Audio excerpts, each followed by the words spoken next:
The border is one of the defining issues of our time, impacting the people trying to get into our country, border agents handling their arrival, and the communities they're joining. To get a snapshot of this, ABC 10 News and Scripps News sent dozens of reporters to experience all aspects of what life is like at the border over a 48-hour period. We begin our special coverage this morning with ABC 10 News reporter Sierra Encinas, who hiked with a group that is helping migrants who arrive in the San Diego desert. One volunteer told her the supplies that they give these migrants is often the difference between life and death.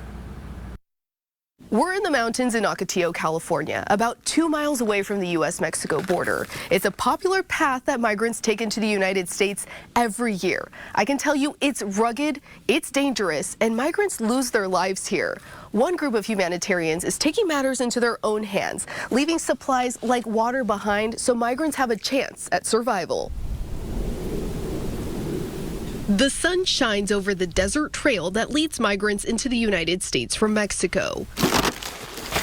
While migrants trudge across the desert, a group of volunteers gears up to take on the rugged terrain themselves. In our backpacks, we got a first aid kit. We'll have plenty of drinking water for ourselves, emergency supplies in case we come across anybody out there.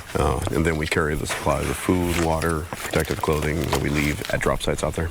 James Cordero is in charge of Border Kindness Water Drops. Border Kindness is a nonprofit that provides services for asylum seekers, migrants, and refugees. The group supplies water drop locations multiple times per month in some of the most dangerous parts of our southern border. Does anybody need electrolytes to drink? Each drop starts with a safety briefing. We'll make our way through the wash. We'll start going up some rocks. Then volunteers hike up the unpaved trail that many migrants have used to cross into the U.S. for decades. From October to January, there have been more than 7,100 encounters along this section of the border. On the way up the trail, volunteers find empty crates that were once full of their supplies, a sign that their drops could be helping. Here's one of the crates that was right up around the corner. Due to the heavy rains and the flooding that had come through here in the last few months, it's been swept down. And they pick up any proof left behind by the people crossing through the area. Found a bandana, a water bottle, the brand Bonafont from Mexico. Volunteers organize crates and date the packaged food that's paid with donations. A regular water drop will probably cost somewhere around $250 to $300. Some drops that we do in the wintertime can cost up to $1,000. All this work is to stop preventable deaths at the border. The most recent government data from 2021 shows more than 560 migrants died along the southwest border. Most deaths were weather-related. 216 were from heat-related illnesses. Supplies can mean a difference between life and death. Cordero knows very well the dangers of the California desert heat, after helping volunteers who fell victim to 100-plus degree weather a few years ago. Volunteers were falling out, having heat exhaustion, starting to get into heat stroke, and so my friend and I, we helped with some first aid. At the end of the day, we're reflecting on the long drive home, and we're only out for an hour and a half. There's people for days on end.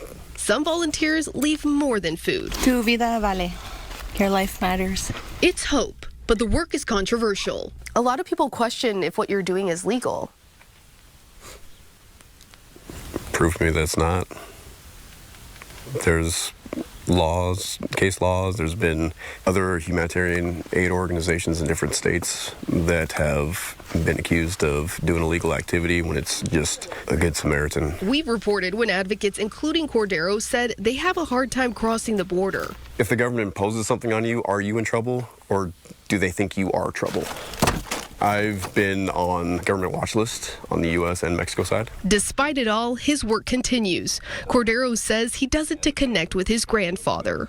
I'm mixed race, and my grandfather is from Mexico, and he crossed before he was able to gain citizenship through joining the U.S. Army and fighting in the war. The battle today, keep migrants alive on their dangerous journeys. In Ocotillo, Sierra Encinas, ABC 10 News. Border Kindness says that their efforts will not stop, and they do these drops dozens of times a year.